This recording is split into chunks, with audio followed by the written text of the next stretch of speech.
桃园的环保局甲警方做伙办案，昨伫大园一间铁厝掠到咱国内有史以来上大规模的笑气分装场，现场是查到有笑气16栋哦，市值超过8500万。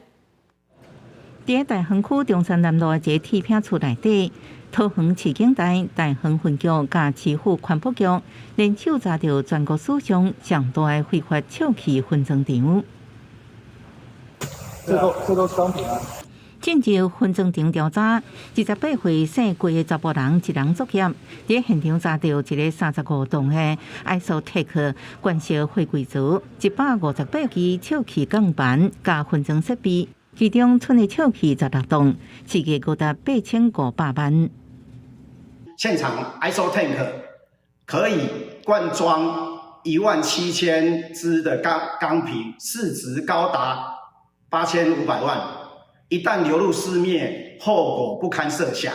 姓郭查甫人承认设备拢是伊的，毋过无愿意说明是毋是有共款笑气来源，甲安怎去卖等等。环保局初步研判是非法输入进口，后续会继续扩大追查来源甲流向。环保局将依规定处最高新台币30万元，并没入笑气钢瓶、